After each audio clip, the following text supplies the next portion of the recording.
अस्सलाम वालेकुम। स्वागत है आप सभी का हमारे YouTube चैनल यूके एजुकेशन में। आज की वीडियो में पढ़ाएंगे चैप्टर 2 का बेसिक कॉन्सेप्ट और कुछ महत्वपूर्ण क्वेश्चन पढ़ाए जाएंगे। तो चलिए शुरू करते हैं। सबसे पहली चीज आपके पास है बहुपद।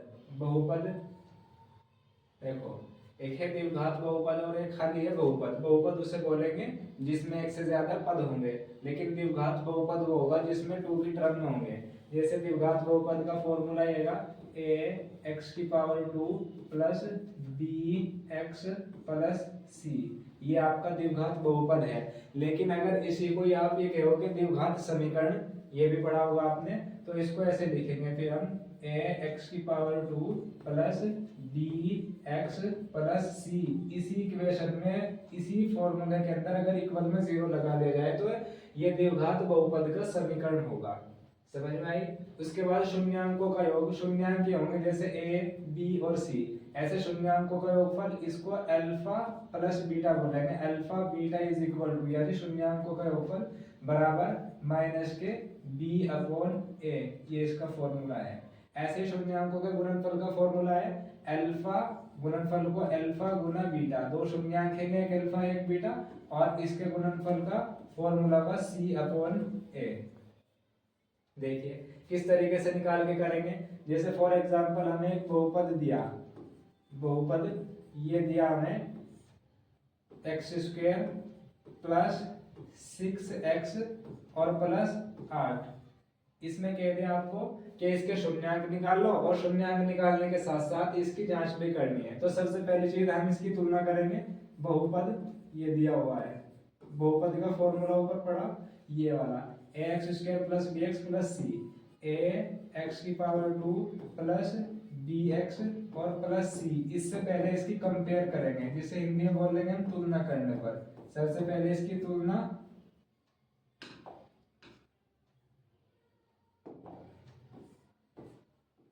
तुलना करने पर इसकी तुलना करेंगे। तुलना से क्या निकलेगा, यहाँ एक्स स्क्वायर, ये भी एक्स स्क्वायर, ये ए है और इसके सामने कितना है 1, तो ए का मान 1 हुआ और बी का मान कितना हुआ 6 हुआ, और सी का मान कितना हुआ 8 हुआ। अब यहाँ से जो मान निकल के आए ए का, बी का और सी का, यहाँ रख देंगे तो शून्यांकों का योगफल और गुणनफल निकल के आ जाएगा। जैसे देखो हम यहाँ करेंगे अल्फा प्लस के बीटा निकालना है आपको। फॉर्मूला क्या है माइनस के बी अपॉन ए। तो ये तो same to same minus same.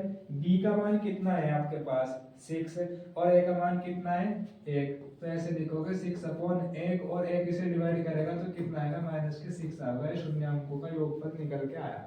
ऐसे ही शून्यांकों का क्या निकालना है, गुणनफल निकालना है। अल्फा गुना बीटा बराबर फॉर्मूला है सी अपॉन ए। सी कितना है देखो, सी हमारे पास 8 है और ए का मान 1 है।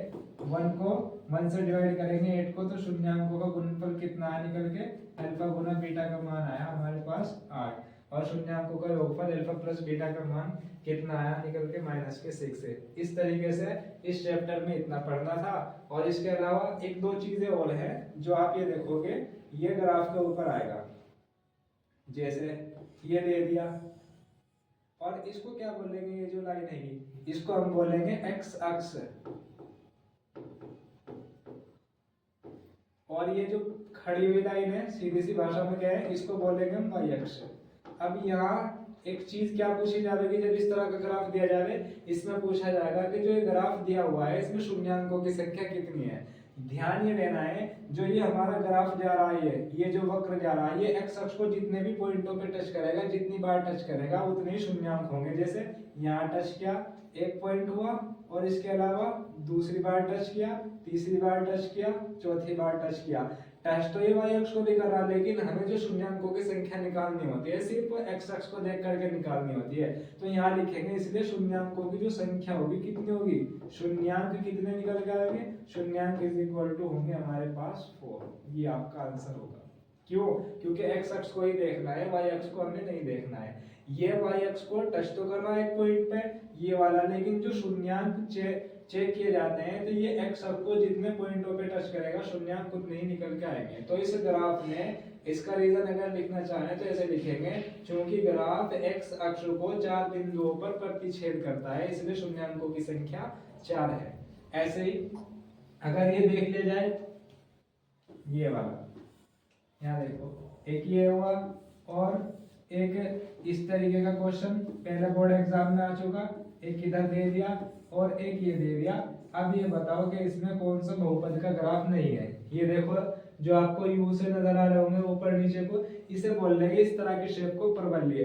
अगर ये जितनी भी परवलय की शेप होगी वो बहुपद है, और जो ये वक्र हो ये इस तरीके से जा रहा है, ये बहुपद का समीकरण नहीं है, ये बहुपद का ग्राफ नहीं है। तो ये भी आपका बहुपद का ग्राफ है, ये भी बहुपद का ग्राफ है, ये भी बहुपद का ग्राफ है, लेकिन ये आपका बहुपद का ग्राफ नहीं होगा।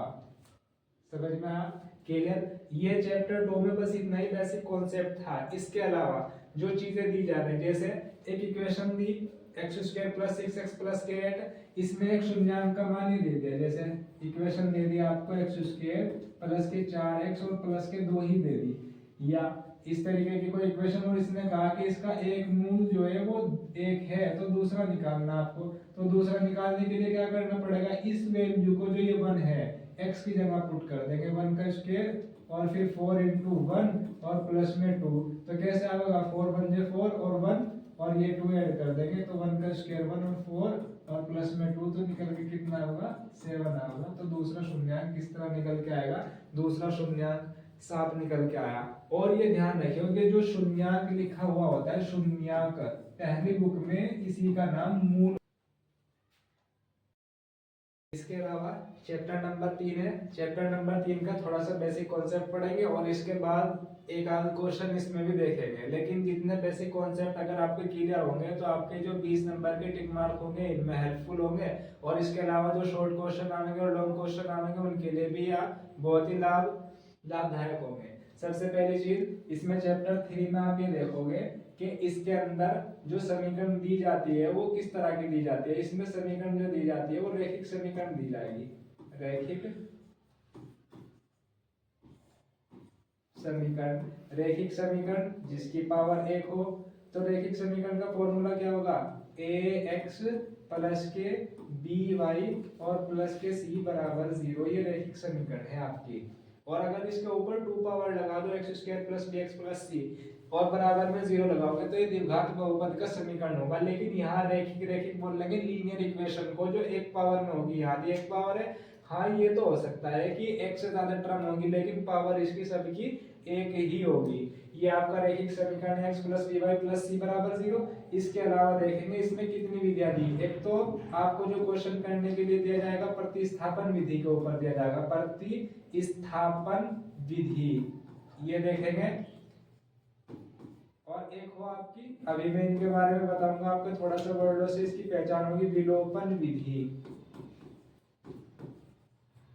देखो प्रतिस्थापन उसे बोल लेंगे, प्रतिस्थापन का मतलब स्थान, यानी स्थान बदलने वाली विधि, और विलोपन विधि का मतलब हो कि जो टर्म होगी आपकी x y इनको गायब करना। विलोप का मतलब क्या हो, गायब करना, और प्रतिस्थापन का मतलब हो कि स्थान को चेंज कर देना। जैसे अगर ये इक्वेशन इस तरीके से दे दी जाए, 2x या 2x ना देकर के ऐसे दिया, जैसे x और प्लस के y बराबर में 4 दिया, और दूसरी इक्वेशन भी x माइनस के y बराबर में 6 दिया। तो अगर जो हम इसको देखो विलोपन से कैसे करेंगे, एक या तो ये देखेंगे कि दोनों के निशान बदलने हैं, लेकिन जो निशान पहले से ये अपोजिट साइन होगा तो उसको हम कैंसिल कर देंगे, जोड़ देंगे, ये से कैंसिल हो गई। ये कौन सी विधि है, विलोपन विधि से कर रहे हैं पहले हम, विलोपन विधि। ध्यान देना, x और x कितने x हो गए, ये 2x हो गए, और 6 4 कितने हो गए, 10। 2 ने से कितनी बार कैंसिल कर दिया, 5 बार। x की वैल्यू निकल के आ गई 5।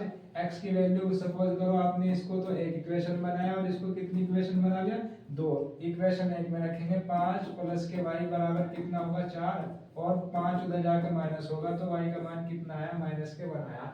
ये हमने विलोपन विधि से किया। अगर हम यही काम प्रतिस्थापन विधि से करें तब भी आंसर x का मान 5 और y का मान 1 -1 ही आने वाला। देखो कैसे करेंगे, यहाँ करेंगे हम प्रतिस्थापन विधि से। क्वेश्चन ये हमारे पास x प्लस के y बराबर में 4, ये इक्वेशन आपकी कितनी हुई, फर्स्ट हुई। और सेकंड इक्वेशन कितनी लिखोगे, x माइनस y बराबर कितना हुआ, 6 हुआ। ये समीकरण 2 हो गई। अब यहाँ लिखेंगे समीकरण 1 से समीकरण 1 जो लिखी हुई है उससे, समीकरण 1 से y का मान प्रतिस्थापित करने पर, ये इस तरह के डायलॉग और इनको अच्छे से याद रखना। समीकरण 1 से y का मान प्रतिस्थापित या प्रतिस्थापन करने पर या प्रतिस्थान स्थान बदलने पर इस तरह कुछ लिख सको। समीकरण 1 से y का मान प्रतिस्थापित करने पर लिखा आपने, इसको याद रखना कि किस तरीके से लिखा गया। अब स्थान y का स्थान चेंज कर रहे, तो अगर ये प्लस का है इधर जाके माइनस होगा, x अपनी जगह रहा। देखो हमने यहाँ किस चीज के बारे में लिखा कि y को बदल रहे, और 4 से ये y बदला तो y इधर जाके कैसा हो गया, माइनस का हो गया। इसे इक्वेशन आप कितनी लिखोगे, 3 इक्वेशन लिखोगे। x का मान निकल के आया y माइनस 4 माइनस के y, ये x का मान तो निकल के आया, लेकिन अभी भी ये y की टर्म में आया, इसलिए अभी हम इसको सॉलिड मान ली मानने के। तो x का ये मान कहाँ रखोगे, x का यह मान समीकरण कितनी में रखोगे, क्योंकि 1 का तो हमने काम कर लिया ऐसी। अब हम समीकरण 2 में इसका मान रखेंगे। चलिए यहाँ देखते हैं थोड़ा सा क्वेश्चन ये।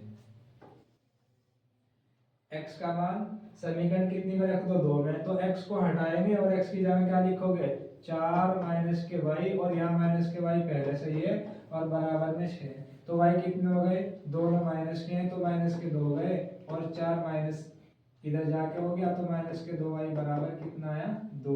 2 ने इसे कैंसिल कर दिया एक बार, लेकिन माइनस के 1 माइनस था तो इसलिए y का मान कितना है, माइनस के। अब y का ये मान समीकरण कितनी में रख दोगे, अब ये मान हमारा y का ये मान 3 में रखोगे आप, और x बराबर 4 से, और y को हटा के माइनस के मान लिखोगे, लेकिन यहाँ y पहले ही माइनस का है तो ये कैसा हो जाएगा, प्लस का 1। तो x का मान कितना निकल के आया, 5। अब देखो आप, पहले हमारा x का मान कितना आया था, 5, और y का मान कितना आया था, माइनस के 1। अभी भी हमारा विलोपन विधि से भी यही मान आया, और प्रतिस्थापन विधि। चैप्टर 4, और इसका कुछ बेसिक कॉन्सेप्ट में इसके 3-4 पॉइंट ही हैं, ज्यादा नहीं है। सबसे पहली चीज आपने सुना होगा विविक्त कर, देखो विविक्त कर, और इसको d से प्रदर्शित करते हैं, क्योंकि इसको इंग्लिश में डिस्क्रिमिनेंट बोलते हैं। तो d बराबर b स्क्वायर माइनस 4ac, और ये a c और b ये कहाँ से निकलते हैं, ये द्विघात समीकरण से। जब इसकी तुलना करेंगे x square plus bx plus c बराबर 0 से, तो a का मान निकलेगा, b का मान निकलेगा, c का मान निकलेगा। अब ये देखो, जब ये कभी ये कह दे जावे कि मूल समान है, तब क्या करोगे, क्या कह दिया जाए कि मूल समान है, मूलों की प्रकृति बताओ। देखो मूलों की प्रकृति, इसके लिए कुछ पॉइंट है मूलों की, बस मेन चीज यही है इसमें, मूलों की प्रकृति। मूलों की प्रकृति कब देखी जाएगी, इसके लिए कुछ कंडीशन है। जब d का मान कितना होगा आपका, d का मान जब 0 हो तो आप लिखोगे इस वाली कंडीशन में बस, तो मूल समान होंगे। क्या कहेंगे आप, मूल क्या होंगे, समान होंगे। तो मूल d का मान 0 आने पर मूल समान है, और साथ साथ आपके ये ध्यान रखना परिमेय भी है और वास्तविक भी बोले जाएंगे। देखो 3 पॉइंट है। d का मान 0 है, सबसे पहली चीज, अगर d का मान 0 है तो कहेंगे मूल समान है, वास्तविक है, परिमेय, ऐसे बोल देंगे वास्तविक, परिमेय और समान होंगे। दूसरी चीज, जब d का मान कितना आ जाए, d का मान अगर आपने देखा कि वो माइनस में आया, ऋणात्मक मान आया, जिसे निगेटिव बोल देंगे, तो आप लिखोगे तो मूल समान नहीं है, तो मूल या बोलेंगे आप काल्पनिक है। तो मूल कैसे होंगे, काल्पनिक के हो गया, काल्पनिक है। ठीक, उसके बाद अगर d का मान कितना आ जाए, d का मान प्लस में है, आ तो गया प्लस में, लेकिन पूर्ण वर्ग नहीं है। पूर्ण वर्ग का मतलब किसी का पूरा वर्ग नहीं है, पूर्ण वर्ग नहीं है। जैसे आपका आंसर आया था 2, है तो प्लस में, लेकिन 2 है। ऐसा आंसर आया 3, 4 नहीं 5 आया, 6 आया, 7 आया, ऐसे ही 8 आया, इस तरह की कंडीशन आ गई, लेकिन ये किसी का वर्ग नहीं हो रहा, तो आप कहोगे तो मूल कैसे होंगे? तो मूल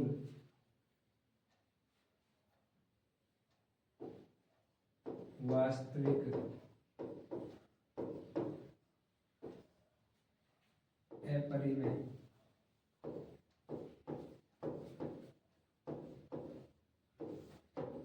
और असमान होंगे। वास्तविक होंगे, अपरिमेय होंगे, असमान। लेकिन जब डी का मान कितना आ जाए, डी का मान कितना आया, डी का मान आया आपका प्लस में आया, लेकिन किसका हो गया? पूर्ण वर्ग हुआ। तो आप लिखोगे तो मूल कैसे होंगे? वास्तविक होंगे और परिमेय होंगे, लेकिन असमान होंगे, असमान।